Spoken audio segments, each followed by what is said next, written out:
Fala galera do GV, tudo bem com vocês? Aqui quem fala é o professor Gustavo em mais uma aula de História. Bom galera, o assunto da aula de hoje é Segundo Reinado, dando sequência ao que foi estabelecido no roteiro de estudos. Mas antes da gente entrar no conteúdo, eu gostaria de salientar a questão das dúvidas. Eu estou aqui, para tirar dúvidas de vocês. Sei que essa plataforma da gente estar expondo os conteúdos é uma forma da gente estar, explicando para vocês o conteúdo, mas se as dúvidas existirem, é necessário que vocês, tentem buscar, tirar essas dúvidas. E isso pode ser feito de diversas formas, é só a gente entrar num denominador comum, certo? Bom, além disso, já foi, indicado a vocês, a partir da próxima semana nós estaremos, trabalhando com a plataforma SaaS, onde nós estaremos abrindo salas e espero que vocês, entrem, na nossa videoaula, na nossa conferência de quinta-feira, certo? Então, aguardo vocês, anotem as dúvidas de vocês, se possível, se vocês quiserem também já adiantar quais tipos de dúvidas vocês têm, eu estarei à disposição. Bom, sobre o Segundo Reinado, na nossa cronologia, o Segundo Reinado ele se inicia quando acontece o golpe da maioridade. O golpe da maioridade é um fato histórico, um acontecimento histórico, onde, o Congresso, a Câmara dos Deputados, vai estar aprovando a diminuição da maioridade penal para que Dom Pedro II possa ter a possibilidade de se tornar imperador com apenas 14 anos. Muita gente fala 15 anos, mas é 14 anos. No caso, ele estava nos seus últimos meses, de pessoa com 14 anos. Bom, dentro disso, Dom Pedro II vai iniciar uma trajetória na história do Brasil que, ele vai governar o país durante mais ou menos, salvo engano, 49 anos. É a pessoa que demora mais tempo governando o país, certo? E dentro desse período, dentro dessa trajetória do menino Dom Pedro II até o Dom Pedro II idoso, nós vamos ter diversos acontecimentos emblemáticos para a história do Brasil. E dentro disso, como é um período longo, um período com várias facetas, nós costumamos dividir esse período em 3 fases. Bom, a primeira fase seria a fase de consolidação do poder de Dom Pedro II. A segunda fase seria a fase onde as coisas começaram a entrar nos eixos dentro daquilo que o Dom Pedro II imaginava. E a terceira fase é o período de desgaste da figura de Dom Pedro II até o momento em que é proclamada a República e Dom Pedro II se retira do país, certo? Bom, dentro de uma divisão de tempo, a fase de consolidação, a primeira fase, seria a década de 40. Já a fase de certa forma, de melhorias dentro daquilo que o Dom Pedro II almejava, são as décadas de 50, 60 e, a trajetória de derrocada, ela é, marcada ali entre os últimos anos da década de 70 até, o início, ou melhor dizendo, até a década de 80, certo? Bom, sem mais delongas, pegando ali, a primeira parte, do Dom Pedro II, ainda jovem, governando o país, a fase de consolidação, nós temos um período onde o Dom Pedro II tenta abaixar a bola das pessoas que estavam se revoltando contra, a sua gestão ou, de certa forma, se revoltando contra outros aspectos da política brasileira. Se a gente parar para analisar, o período regencial foi um período marcado por revoltas, por reivindicações. por disputas políticas. E essas disputas elas não se apagariam do dia para a noite a partir do momento que Dom Pedro II, chegasse e assumisse como imperador, certo? Então, logo de cara, em 1842, nós temos as revoltas liberais, certo? As revoltas liberais que ocorrem no interior de Minas Gerais e no interior de São Paulo. O detalhe é que, se vocês prestarem atenção, se vocês lembram de alguma coisa referente ao golpe da maioridade, referente ao período regencial, vocês vão lembrar que o Dom Pedro II ele só consegue assumir enquanto imperador com apenas 14 anos devido ao fato de que os liberais moderados queriam retornar ao poder e eles acharam que dessa forma eles poderiam ter alguma influência maior quando o Dom Pedro II se tornasse imperador. Só que nas eleições que vão marcar ali o início da era de Dom Pedro II como imperador, essas eleições vão ser marcadas por uma tentativa de manipulação dos liberais para conseguir cargos específicos em áreas estratégicas. Então, o Dom Pedro II ele já vai mostrar que veio e vai utilizar um poder que foi estabelecido, criado pelo seu pai Dom Pedro I, que é o poder moderador. Ele vai vetar aquelas eleições, vai vetar aquelas pessoas que foram eleitas por aquelas armações fraudulentas dos liberais moderados e vai começar a arrumar a casa. Na hora de arrumar a casa, ele vai anular o ministério liberal que existia. Esse conjunto de eventos contra as ações dos liberais moderados vão levar justamente às manifestações que vão ocorrer no interior de São Paulo e de Minas Gerais.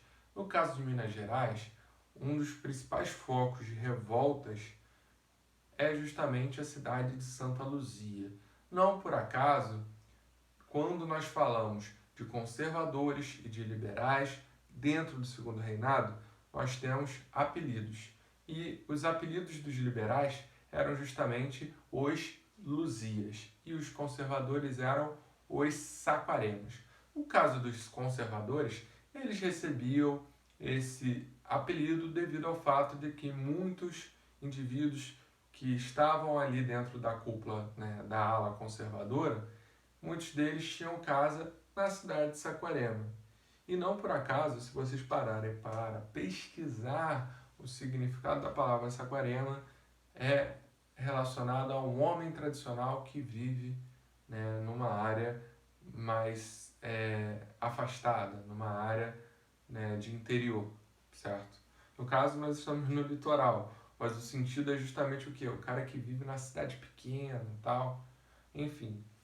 Então, nós temos os Luzias fazendo revoltas no ano de 1842 e o cara que vai organizar, o cara que vai articular o combate a essas revoltas vai ser um cara que mais à frente vai receber o título de Duque. Nós estamos falando de quem? Caxias. O Duque de Caxias, que não era Duque ainda nesse momento, vai ser um cara muito importante para a manutenção do poder de Dom Pedro II e para a consolidação do seu poder, já que ele vai ser muito importante no controle das revoltas e também, mais à frente, ele vai ser importante na Guerra do Paraguai, já bem mais adiante, durante ali o Segundo Reinado, certo?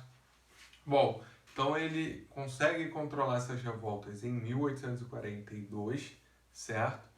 E ele também vai ter um papel estratégico na questão do controle da Revolução Farroupilha. A Revolução Farroupilha é a única revolta que acontece, se inicia no período regencial e só termina após o fim do período regencial. No caso, a Revolução Farroupilha, a revolução que ocorre no Rio Grande do Sul e chega ao ponto de proclamar a República Rio-Grandense, ela só vai ter o seu fim em 1845. Mais um fato que simboliza essa fase de combate às últimas faíscas de revolta que ainda se espalhavam em determinados pontos do país, certo? Bom, além do fim da Revolução Farroupilha, né, o pessoal ali de Dom Pedro II vai ter um último problema antes de entrar ali numa fase de paz interna, certo?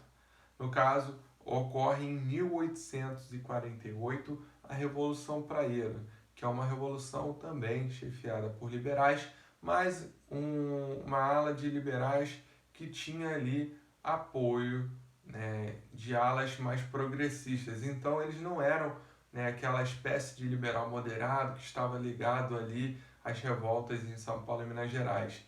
Esses liberais, em parte, alguns deles cogitavam inclusive a abolição da escravatura, assim como também leis ali que dessem um suporte maior para a população de Pernambuco, né, que é o local onde ocorre essa revolta. A revolta ela é chefiada por um cara chamado Pedro Ivo, certo? E eles vão estar justamente indignados com a eleição, né, de um determinado presidente da província que era contrário, né, ao pessoal ali dos liberais. O pessoal dos liberais se concentravam, né, num partido chamado Partido da Praia, porque ele tinha a sede justamente numa rua que se chamava Rua da Praia, na cidade de Recife, certo? Bom, mediante esse contexto, eles tiram o presidente da província do poder e estabelecem, colocam um cara diferente no poder. Tudo isso articulado pela liderança do Pedro Ivo. Porém, mais adiante, as tropas federais, organizadas, articuladas pelo ainda não Duque de Caxias, vão estar combatendo as revoltas, né, estabelecidas pelo pessoal, né, do Partido da Praia lá em Pernambuco. Certo, galera? Bom, mediante esse contexto, nós temos aí o fim das revoltas, certo? E o início, né, do período de pacificação. Dentro dessa fase de pacificação, nós temos ali já os primeiros passos para a transição da época mais tranquila do Segundo Reinado, certo?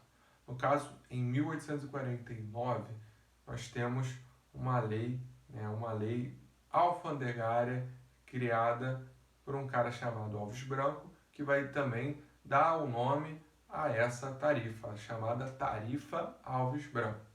Bom, a Tarifa Alves Branco, inicialmente, tinha como interesse, tinha como objetivo enriquecer ou dar uma, melhor dizendo, dar um upgrade, uma melhorada nas condições, né, do Tesouro Nacional, uma melhorada na questão ali, né, da forma de fazer com que o Império tivesse mais dinheiro em caixa até para governar, certo? Já que no período regencial o governo federal passou por um momento, né, de esvaziamento dos cofres. Essa tarifa Alves Branco, enquanto tarifa alfandegária, logo é uma tarifa para taxar produtos que vêm de fora, certo? Então, os produtos que eram importados pelo Brasil, agora eles teriam taxas maiores. Com a entrada de produtos industrializados de fora, passando por uma taxação, as indústrias que começaram a se desenvolver nas grandes cidades, nas grandes áreas metropolitanas, no entorno de São Paulo, Rio de Janeiro, essas indústrias, essas empresas, elas acabam conseguindo, né, escoar mais, vender mais a sua produção, devido ao fato de que os produtos que vinham de fora estavam ficando muito caros, certo? Então, indiretamente, essa tarifa Alves Branco acabou acarretando, acabou funcionando como uma defesa, da industrialização e do desenvolvimento das empresas internas do Brasil, certo? Então é isso, a tarifa Alves Branco ela tinha o intuito de dar um upgrade, de dar uma melhorada nas condições dos cofres públicos brasileiros, mas as suas consequências acabaram se tornando positivas por outros aspectos, a partir do momento que ela defendeu e permitiu com que empresas nacionais se desenvolvessem nas décadas de 50 e 60. Certo, galera? Bom, e para fechar, né, nós temos justamente a criação do Ministério de Conciliação. Esse Ministério de Conciliação vai ser ali, né, a última tacada, a tacada de mestre, para que Dom Pedro II conseguisse ter tranquilidade para governar. Isso é óbvio, ele tinha o poder moderador, ele podia fazer o que ele quisesse, mas se ele não conseguisse controlar os ânimos, num determinado momento poderia acontecer o que aconteceu com o pai dele, né? O pai dele também tinha o poder moderador na mão, mas ele foi ficando isolado no poder até que chegou um momento em que ele refletiu e viu que a melhor alternativa era a abdicação do trono. Então, para o Dom Pedro II não chegar a isso, ele que teve uma educação já voltada para que ele governasse o país, ele vai entender o cenário e vai escutar conselhos que vão levar ele justamente a fazer o quê? A criar um ministério que tivesse pessoas tanto da linha conservadora, tanto da linha liberal. Esse ministério se chama Ministério de Conciliação, e esse Ministério de Conciliação ele é criado em 1852. Aí, como disse, a tacada de mestre, e aí se inaugura aí, se efetiva a fase, mais dourada ali, mais, digamos assim, mais elogiada por parte ali da gestão de Dom Pedro II enquanto imperador do Brasil, certo? Então, na próxima aula eu vou trabalhar justamente essa fase, tá, galera? Mas fiquem atentos ao roteiro de estudos, porque não vai demorar muito, nós teremos a P2 e eu estarei também fazendo aulas revisionais para trabalhar da melhor forma possível para que vocês consigam fazer uma boa prova, certo? Então, acompanhe o roteiro de estudos e até a próxima, galera!